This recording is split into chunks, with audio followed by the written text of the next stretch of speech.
Scotty B, good question. Which ranked versus ranked teams games this weekend would you see as upsets happening? Now, one of the first ones I thought about was Oklahoma State Baylor. Baylor's ranked lower, but they're favored against Oklahoma State. So the only ones that I can think of that are ranked against ranked that might be an upset. I don't know what the line says about Kentucky and Ole Miss. I'm not sure what Mississippi's favored by a touchdown. Mississippi's ranked 14th. Ole Miss, or Kentucky, is ranked 7th. The other one is Alabama-Arkansas. Arkansas 17-point favorite, number 2 against number 20. There's also Wake Forest and Florida State. FSU's a touchdown favorite, and they're 22 and 23. That wouldn't be really an upset if Wake Forest won it. They're ranked higher. Maybe it would be for Vegas. How about NC State, a 7-point underdog, number 10 against number 5 Clemson on the road? Yeah, those would be – NC State would be an upset of Clemson, although maybe not as earth-shattering once you've seen NC State play at full strength. And I do think, if Arkansas beats Alabama, anybody beats Alabama, that's an upset. What was the question again exactly? Well, Which ranked versus – ranked teams against each other, ranked, which would be considered the most likely of an upset this weekend. And again, Baylor 16 against 9 or whatever, Oklahoma State, there's 2 polls.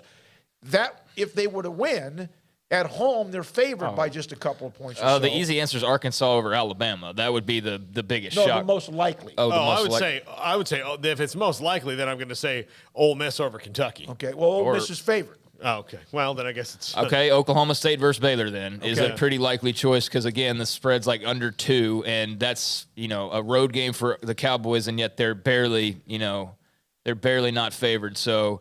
That's about as tight as you'll get, I would suspect. And I'm trying to kind of glance. Kentucky game with Ole Miss is sure. And that's right State, there, Clemson. Too. And NC State, yeah, it's all 3 of those. I mean, there's not really, I don't think, a lot of separation. So, and that's the thing, those like Wake Forest and Florida State, that's 22 versus 23. Yeah. Oh, yeah. So, I mean, what's really the difference there? But, yeah, those are the most logical if we're talking ranked versus ranked, yeah. All right, from the text line, the 903, which is the same number as the calls, 254-339-1122. You think Oklahoma bounces back to beat TCU? This is from the 903, that is East Texas. I would think so, but that's what I was kind of saying a second ago about I don't really know what to think of TCU just yet. I think that Max Duggan back at quarterback has been a good thing. I think that's worked well for them. I think they've got a nice little rushing attack with Kendry Miller and DeMercado. And, obviously Quentin Johnson at wide receiver. I mean, there's a lot of things to like about TCU. They haven't just fallen off the map defensively like you might have just assumed because of Gary Patterson's departure. But I don't know how good they are. Like, I think they're fine. I don't know to what extent, if that makes sense. And I think we'll learn a lot of that this weekend, seeing them go up against, that Oklahoma offense and to see, what's really interesting about this game, right? TCU's offensive coordinator is. Oh, the Oklahoma guy, the quarterback coach, wasn't it? The brother of the Oklahoma head coach, Garrett Riley, is the TCU offensive coordinator. Yeah. So I think that's an interesting subplot to this game. You can imagine the pandemonium on the message boards if Lincoln Riley's brother was to take them down for their second straight loss in Big 12 play. So that's going to be really interesting. But yeah, I don't know about TCU. I think they're capable of winning this game. I'll say that. I think they're capable of winning this game if Oklahoma's not careful. I am taking Oklahoma, though.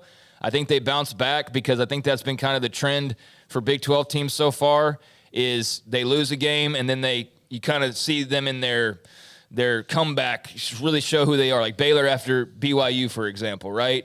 I think we're going to see that. You would hope if you're an Oklahoma fan with them this weekend after what happened against K-State. So that's what I'm expecting is them to be recalibrated and refocused and ready to roll in Fort Worth. But I definitely give TCU a puncher's chance, no doubt. All right, from